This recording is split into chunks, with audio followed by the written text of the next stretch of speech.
Hello, everybody. I'm Melissa Guccione, and welcome to Empowering Voices. This is a podcast where we share unique and empowering stories of authors, entrepreneurs, and change makers. I am also an author and a client and an official associate of Book Writing Venture. So I'm just all wrapped up in these guys right here. Very good stuff.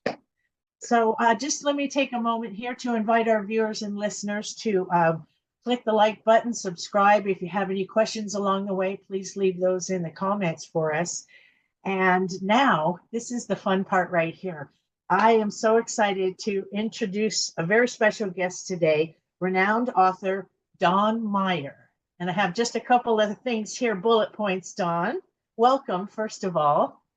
Yes, thank you for having me, Melissa. This is Oh, exciting. this is such a treat already. I can hardly wait to get into some of this. I see that you have a co-author, and her name is Rowan Pennington, although she's not here today, correct? That is correct. She is my daughter who we got Oh, together with. perfect. Okay, and I saw that you had mentioned your daughter in a few other places. So, and now I'm putting that all together. So let's see, you've launched a groundbreaking book series. It's dedicated to empowering young minds with vital financial literacy called Birds and Bees of Money. It couldn't be more appropriate, you guys, that name. It is so lovely. So again, welcome to Empowering Voices, Don. And I just want to start to ask you some questions. Okay, sounds great. We started on just before the show, you were just talking about how you kind of got into this, something about the pandemic. So why don't you take a few minutes and just tell us how this whole thing, the book series, began? So I'm an IT guy by trade, and that's my day job. So I'm not a full-time author or anything like that. I did write a book, though, called Building a Better Data Warehouse, which was my first book by Prentice Hall and got me into the writing and training and education side of my data and analytics job. So that's my day job. Okay. During the pandemic, we were all shut in at home, and my kids were going to school on Zoom, and I was going to work on Zoom. And I had an idea for a book in 2000. And I scrapped that, and we decided together to make this a project instead of me just talking to them about money. Okay. We made it a family project while they were home and I was home. And the first volume is designed for younger kids because I have a son, Asher, who is 18.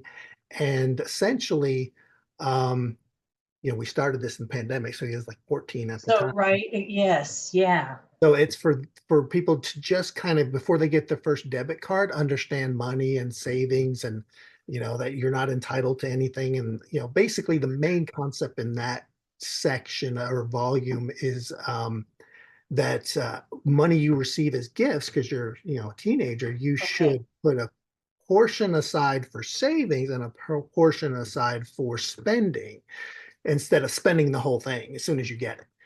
Just to teach those values early on how we want to treat money. And so that's volume one. It's kind of geared, and then it's for parents to work with their kids. It's an engagement to get the parents and kids involved.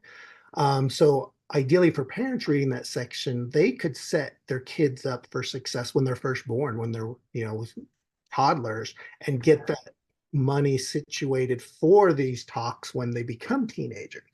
So that's volume one. And then volume two is designed for younger adults, late teens to early 20s, mid 20s. And it's now talking about investing. So instead of, after we get a good foundation on just money and savings and what it is and what is debt and good debt, bad debt, all of that, the second volume is now geared for an elderly child, still a teenager, excuse me. Okay. Okay. And it talks about investing. So how they open their first investing account, what is investing in the Yes. first place, Yeah. Yeah. and how to determine their own risk tolerance, because there's a ton of different strategies on how to trade. But what is concentrated on in this one is the safety, like how to not take risk or take the minimum amount of risk, and to focus on risk versus reward first, because that's what successful investors do. They don't look at the reward and how much they can make. They look at the risk and how much they can lose. And Wow. so it Yes. gears them up for looking at that. And it's all designed for how to grow your, but very risk averse. So it's very young. They have time. And then, I talk about compound interest and how that is one of their best assets as a young person. If they don't lose their principal and they retain that, just let compound interest work. And so it's very conservative. And then the third volume is now a little more advanced. I call it the advanced, and we touch on some option trading. There's really cool ideas in there that I like because I'm a real estate investor too. So I teach people how to, number one, purchase a stock on sale, and there's a way to do that. And then once you get the stock on sale, kind of rent it every month for income and additional cash flow so you can really turbocharge your returns, all very safely. Again, everything is designed to retain your principal and do things, because there's so many ways to trade that it's just designed for really conservative, safe, long-term growth. But then in that third volume, it teaches kind of, like I said, turbocharge it. And that's, Right. You can and move you to up a little faster. 401ks.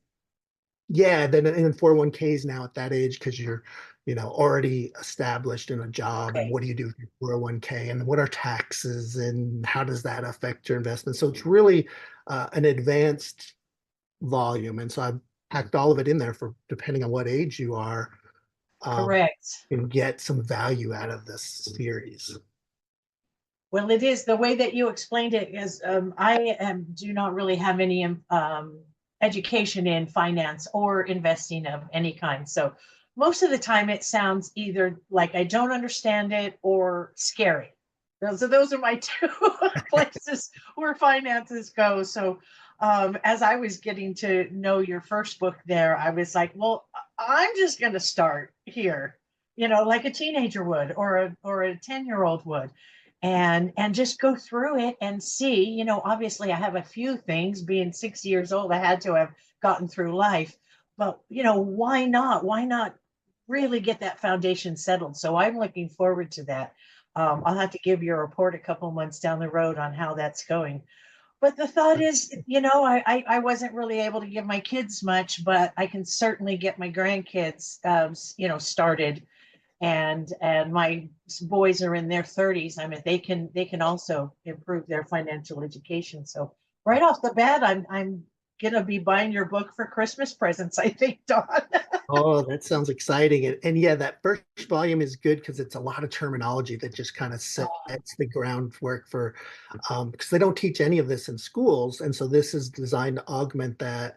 And you asked why to do it. Well, we were all home in the pandemic. And instead of me just, you know, telling these concepts to my kids, we made it a project. And then now the new project is because they were engaged, and they each, and were involved in their volumes of the book that were very tailored to, got their friends and everyone involved to make sure that they all could understand. So Oh, there's good, many, good. You many got some iterations proofreading from the neighbors and the friends, right? That's good to say, of the, yeah, have any questions, or no, I got it, and so that forth. was So it what exactly for what each demographic. ages were your kids when you were going through this? Now they were teenagers, more like 14, 15? One was 14, one was 22. So Okay. the 22-year-old was, wanting to invest on these apps that are so available, and not really understanding of that was either. So, um, you know, yeah, she was in college, Okay. and now she's graduated law school. So she's been in college almost the whole time because she went to graduate school and is a lawyer, studying for the bar as we speak.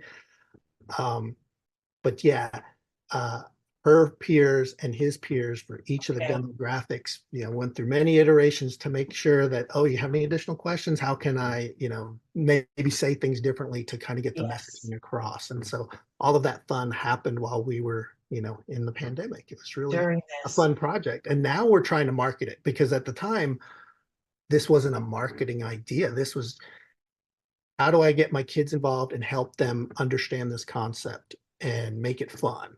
And so, Yes. and then now we have a product that I think can help others in the same, niche, that understanding money. And I have certain desires like real estate. So I put a lot of bonus material in here on, like, well, if you're interested in real estate, here's a couple options there. Wow. If you're interested in Wow. testing your portfolio health, since I'm a data and analytics guy, we Okay. leverage AI to check 26 key indicators of a stock to then say, should you hold it or sell it or keep it in your own portfolio as an adult? So these are all just bonuses that are in there available should the parent Okay. want some of these things. So while it's designed for kids, I threw in stuff that is just my personal hobbies that I like. Well, I know I would want to say I want real estate to be my personal hobby. That's a really nice hobby, right? But Yeah, that's exactly. fantastic. So at the end of the book, there's places to go, or to follow those things to get involved in some of these bonus opportunities. That is correct. Each Just one is like, if okay. you want to learn more, just send an email out, and we'll get you involved in either the Okay. real estate or the health check for your portfolio. Even if you want training on investing, there's partners that I have that I work with. It's called Diversified Trading Institute. And that, Oh, I did see that. Yes. they can teach you, because I actually, since I had a passion, that's what I did back in the 20s, is I learned investing by going through their courses in school, and um, and And love that information. And so it's okay. available beyond this one, because this is an introductory book. So if you really want to understand and become a trader, so this book has nothing to do Wow. with trading, and has to do with savings, debt, investing safely. But for those who want to trade for a living, which is now more speculative and it's very short, like day trading was in the 20s, I mean, in the 2000s, that's an option for people who want to go that way. And so, Wow, that's it's a lot of value in this book here. It's just getting better and better. Um, one of the things you talked about schools. So, have you approached any body of education? How is it that you think you might be able to get books in schools? Do you well, have you great researched question. that? Yeah. So I live in this little bubble area in Dallas called Highland Park, and we have our own little school system. And so the affluent members in the community, I wanted to present and have them purchase the book as a tax write-off for themselves and just donate it to the school. So it'd be Okay. a win-win. Um, and to further clarify or classify as a tax deduction, I could give all the proceeds to this other bird haven that is my wife. She's a director of this parrot rescue, and she's got 200 parrots. That's also a nonprofit. So I was Okay. thinking of marrying the two and having an investor who wants a tax return and there's 2,000 students in our high school. So it's not a lot. Okay. They buy Yeah. 2,000 copies, receive a tax deduction, and then all the kids in that entire school would get a free copy. But have I done anything with it? No, it's just a thought at this Oh, point. right. Well, it has to begin somewhere. I mean, no, that's fantastic. I know we're in the middle, well, the first third of the school season here, but maybe by next year, you'll have something in place. I mean, just working the steps, little by little, contacting Department of Education or whatever. I definitely want to keep in touch with you on that. Well, let's have a little post talk about something that maybe I can help you with. That would be So awesome. Any you know, type of help that would be very welcome. So thank you. I know, if I would have loved to have, my parents were artists and musicians, and God bless us, we had a lot of fun growing up, but we didn't, we kind of skipped over those financial foundations. So um, I think there's probably more than 80% of Americans that need, let's say, revising in their financial strategies. Most people are just working, we get distracted, we buy things beyond our means, and then boom, you know what we're in. Now we really, really work for a living instead of the other way around. So this your information can change things thoroughly from the ground up. Speaking of which, the younglings, one more time, I wanted to just make that point. You had an article in the klfy.com. You spoke of the significance of early financial education. So what age group would you start this at? Would it be elementary school then, if you could get the books and your information in school? How early would you think? So anywhere around 8 or 9, depending on the child. And Okay. that's where at that age, they are just getting involved with really not spending every penny they get on gifts because they're not working yet. And they may not even have started any of their chores, that they can do for money. But Okay. that's where I give advice on some of the things they can do to earn money. So they're not just dependent on gifts. So it's probably around 8 to 9, I would say, is the time that you could start it. I started mine when he was 13, so I waited a little longer. Right. The key though, be before you give them a debit card, make them understand volume one. Then that they have good sound principles Yes. when up and they're starting their first debit card. So that's like a must age, is like whatever age that is based on when you're going to give your child a debit Yes. card. That's when they should do volume one. Getting started, yeah, that's a ballpark. And parents who read it in preparation for their young kids, that's where they can get started for them, ask for them to kind of set them up. So now they have an account to work with when Yes. you have that Yes. conversation at 8 or 9. It's like, well, we started this for you, so you have a limit in your savings, and you can add to it now with your gifts. Now here comes some of the early lessons, and you know and I found, like I said, I have two children and you have two children, right? I mean, I found that 8 to 12 range to be very, very, they're still cooperative. The Very kids, true. Yes, they really want to learn, they're excited to learn at these ages, and it makes it, and for them to be able to build something and say, look what I did, it's really builds that confidence at those ages, going in before the scary teenage years. Huh? exactly. Yeah, agreed. Well, writing a book, I mean, you said it was a family project, but it's still a big undertaking. You have careers, you're still raising your families and doing all this. So, can you walk us through the process of how you first got together with Book Writing Venture, how that relationship developed? So David, who was my contact with them, kind of helped me from a editing perspective because again, Ah, I'm an IT nerd and I know concepts.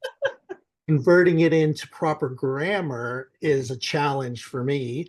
And that's really, I'm going to give props to my daughter, is why she is co-editor. She was, in her 20s, and she did very well in English and was going to be a journalist, um, okay. until she felt like, well, journalism could be dead with the internet. And so then she kind of, you know, decided she worked for a law firm and kind of drank the Kool-Aid and said, no, I think I want to be a lawyer instead.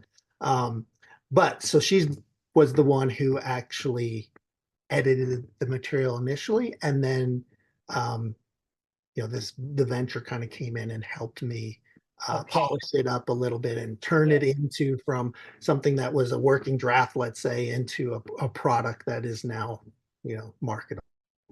Absolutely. I know it's been, hopefully it was a good process for you to have. Was there some back and forthing? Basically, you submitted stuff, right?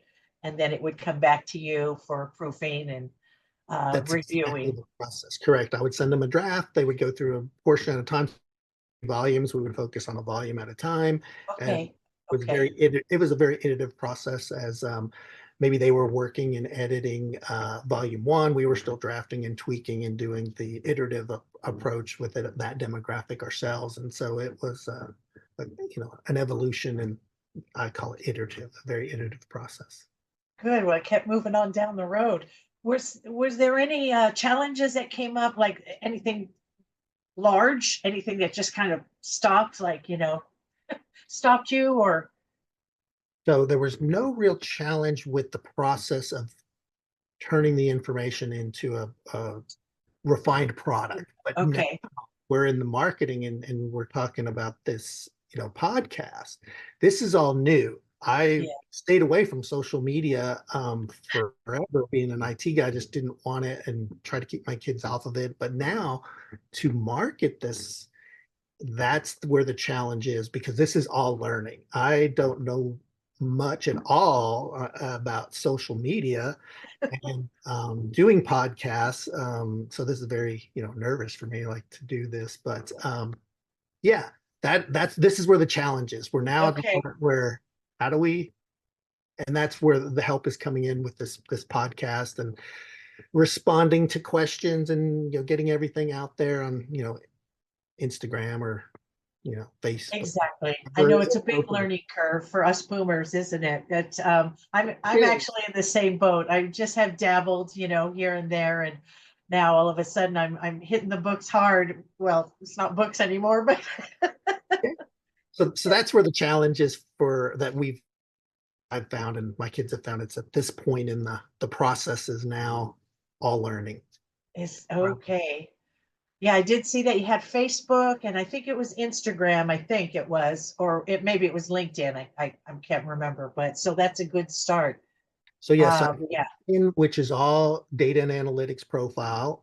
Didn't really promote author out there until just maybe this week. And then Facebook is new with this book, and we have a new Yes. Instagram account. So it's all brands shiny new and new postings. Well, I mean, it's going to be coming along. Your artwork is really nice too on your Facebook, those ads that you're using. Um, yeah, they're sharp, they're clean, they're very nice. Keep going. And you're doing great, by the way. You're doing great. Thank you. This is very exciting.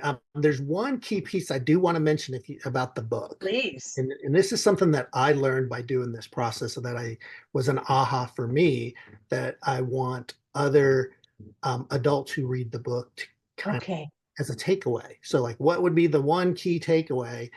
Um, so there's three types of individuals that will go out there and make purchases. You have the savers who will save for a car, for example. And let's say Okay. it's a $30,000 car. They're going to save up and get that account up to 30,000, and then it goes down to zero when they purchase the car. Okay. Or there's the second type, which is the debtor, who will just go in and get the car on credit. And so now they have debt, and then they pay it down over time. And then when it's paid off, they're back down to zero. Okay. So both the saver and the debtor have eventually they're going back down to zero. Either they start with money as they're saving and then they spend it, or they're getting into debt and paying that down. Okay. But they both get to zero different ways, but Yes. it's fine. And that's what I knew. I didn't know there was a third option. And this is what the Rockefellers and some of the very wealthy do to create generational wealth.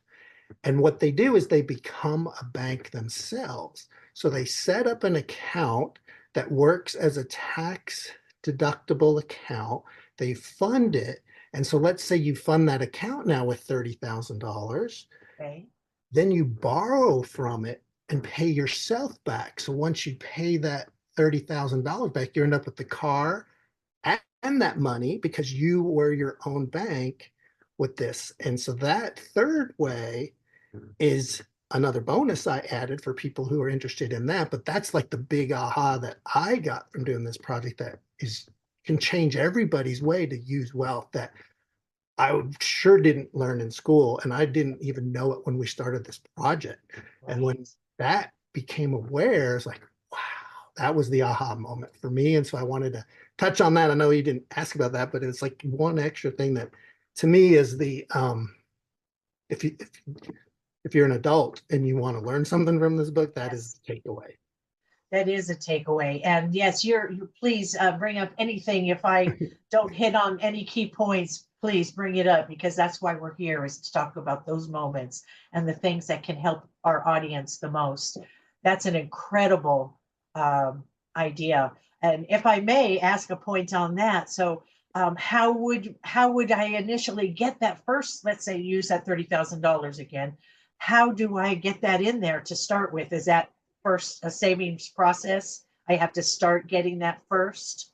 Yes. So depending on where you are, you start building that up over time. So you could, and it's very similar to like a home equity line of credit, a HELOC. Oh, So you okay. have a house and you have equity, and then you're borrowing against it, but then you're paying yourself kind of back a little bit, but not completely, because the HELOC loan would go to, let's say, Chase. But if you did Right. that yourself, you would get the money back. But it's a Okay. similar concept. Same with like borrowing from your 401k. That's the perfect example, because you created an asset and then you Yeah. can borrow 50% of that in a 401k. Okay. But the way that you can borrow against that is only for certain approved things like education or health, or um, I forget what the third one is, but it's very set what you can borrow. Restrictive. Very Yes. restrictive, and it's only 50%. When you set this account up, you still have to seed it with the money in order to loan it, but you can loan up to 90% instead of 50%. Okay. Um, and you have more free reign to like borrow for vacation or for your kid's wedding, things like that, we may need to borrow money. Which we do, right, all the time. But like you said, most traditionally we do it either from a loan or a credit card and pay it back and end up with nothing. So that's a perfect solid foundation right there, the core of everything. I love it. Yeah, that Um, that was the great aha moment, and I'm excited for anyone who gets these 3 volumes. That is one thing they can take away and understand, that hey, we can change our retirement and our I call it generational wealth, because yes. that's build generational wealth, because you're not going to zero each time. You're actually, that's still working for you, and you're leveraging it for life's events. So it's very exciting. This process is, and it sounds simple enough. I mean, you just start with step one, when and follow the steps that you've laid out. And obviously, is there any little interaction if somebody were to have questions? You said we can contact you right through. Is there an email or something that you have for readers or at this Yes, time? there's an email, birdsandbeesofmoney@gmail.com, for them to have any Okay. questions, because so I market the book in 2 different channels: Amazon, which Okay. you buy the book or the PDF, or my website. And the advantage of getting from the website, you get all the volumes, all the bonuses, and updates. So they Okay. may have, so a question that someone may have will turn into content in the next version. And so it's constantly updated. And once you purchase it, you have free lifetime downloads to get all that additional content. So I was just talking about the multiple channels that I am Yes. using. So, and what I was getting to, so the first channel is Amazon, obviously, and you can go there. But on my website, I gave David the link to show as you're playing this, because that's how you can get the Good. lifetime up and everything. And so it's just Okay. website link is probably one that most people would elect to take, and because it gives you the lifetime updates. And if I learn anything new and exciting, like there's a third way to purchase items besides savings first and then or going into debt first, you'll gain that, where if you just bought the book on Amazon, you don't gain those again Yes. unless you Yes. purchase the book. But You're so like, anyway, you can go to Amazon, but we got the goods, man. You got the yeah, we get goods. lifetime updates. And so you were asking, anyone who has questions, well, those Yes. questions will make it into the new updated content, is the theory. And then Gotcha. why I was telling them about this other channel. So yes. Very good. Well, and we're touching on marketing all along here, but that specifically can be a focal point for some of your ads, is the to buy it from their website, the lifetime updates and the other bonuses. Those are really good marketing points, and you can actually make separate ads out of those if you're so inclined.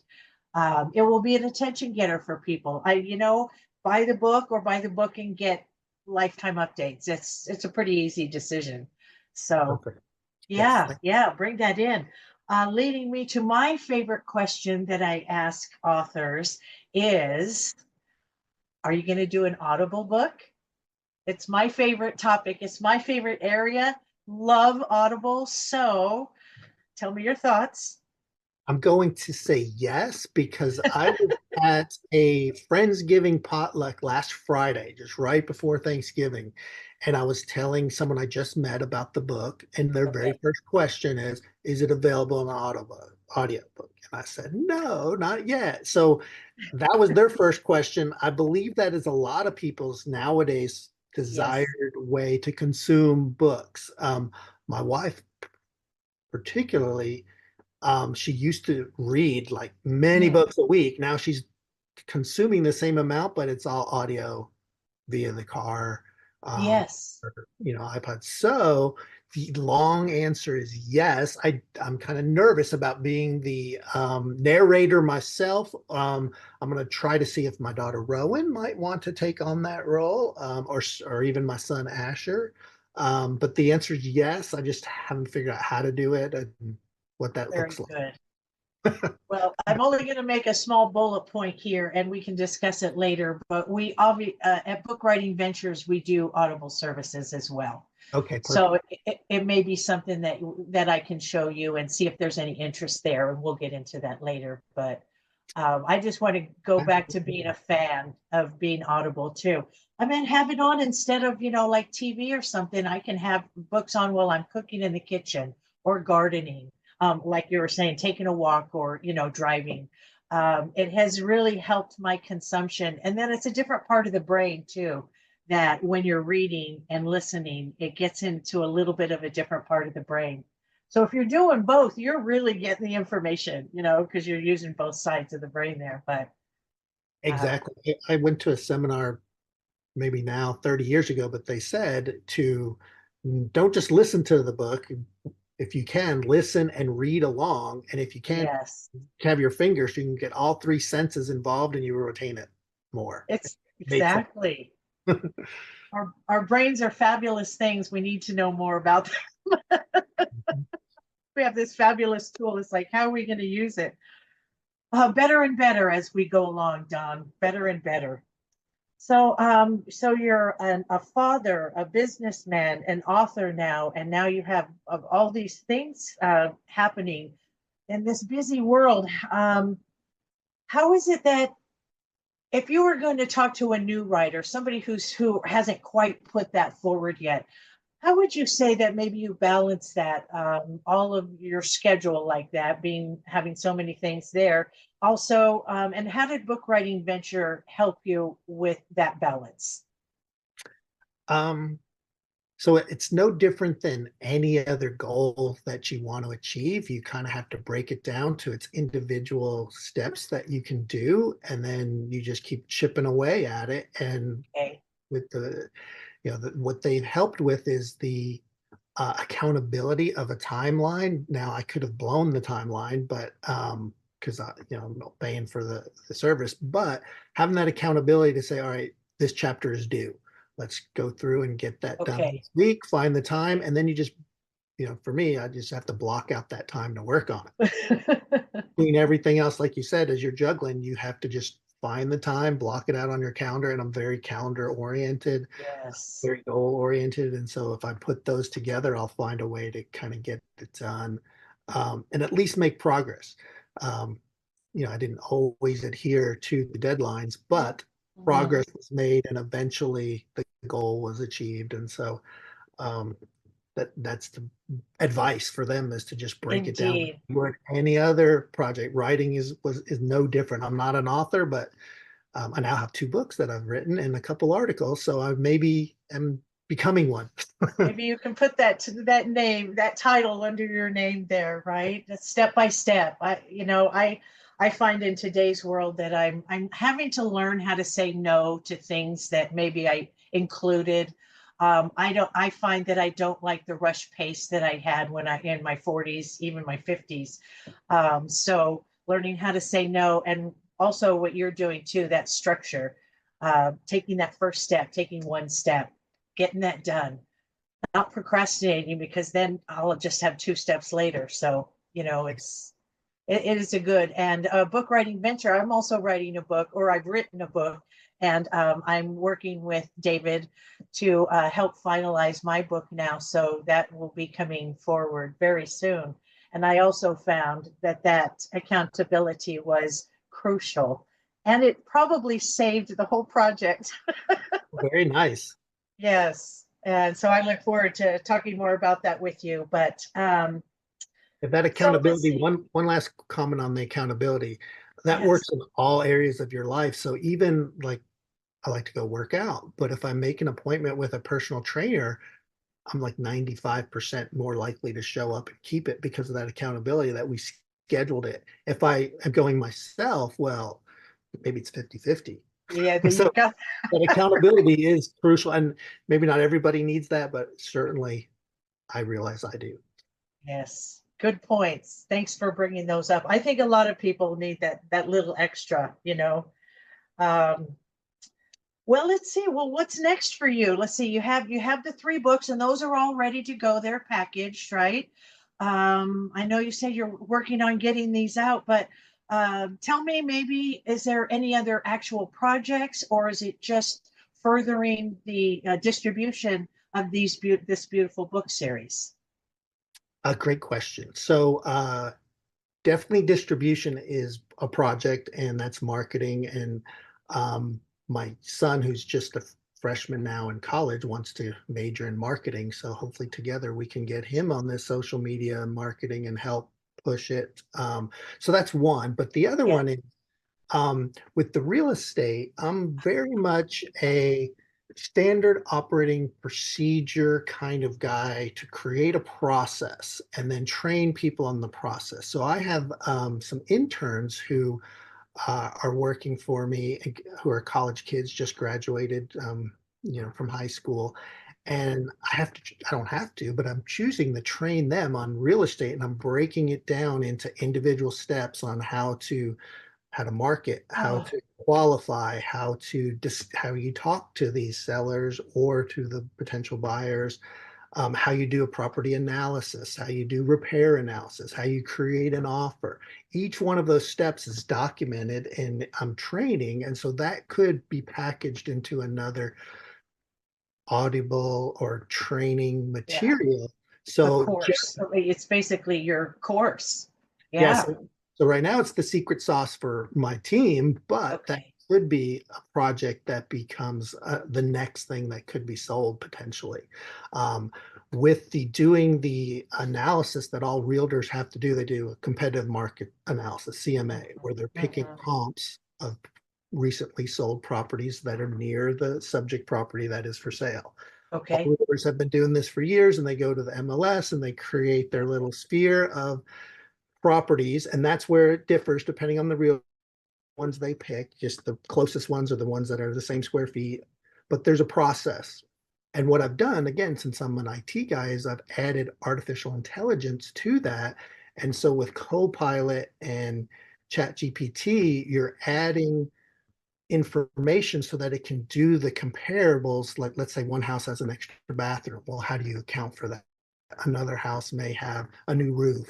Mhm. All of these little things are now broken down with an adjustment so you can really do a summarized comparison that most realtors don't have. And so that is the next project. That's fabulous. I want to know more already. So, David, book him for 6 months. Okay. We got to have him back on. That's fab. I like that. And I have to say, the readers that are coming through the process of your three books, The Birds and Bees of Money, it would be a natural for them to maybe want to look into the real estate too, from what I have understood from your, explanation there. It makes it sound actually like what once was, I don't know anything about it. Like, I might be able to do that. I think I can. Yes, So, and great wealth builder as well. And so once you have the foundation, not everyone will gravitate toward real estate, but those that do, yes. then I have been doing that for 40 years, so I invested in real estate in my 20s before I got married, fixed and rented them. And so a lot of Right. experience in that.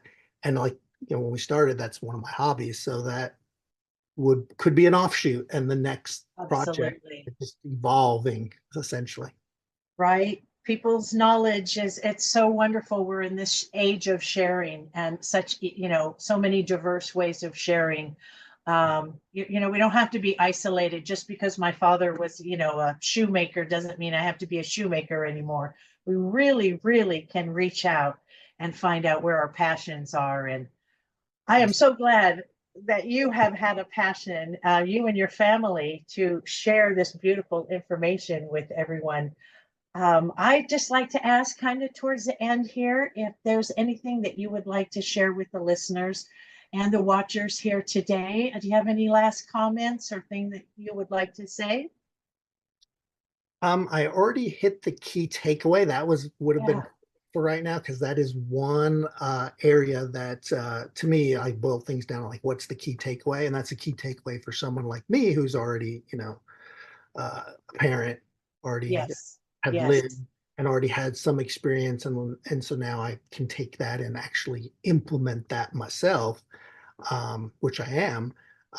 So that, is a key takeaway. Beyond that, it's just, I just touched on highlights in each of these volumes. I really have added like quizzes at the end of each one so that the kids can retain the information at each point. So I tried to make it as consumable and as actionable as they can. Like at the very beginning of the book, I have parents, the suggestion is they go through the book with their kids, and they get Yes. started by giving them, let's say, here's $20. Take 10 to go spend. Let's take that 10 and save it. And how are we going to save it? This is what we're going to do. So you actually make it actionable right from the very beginning.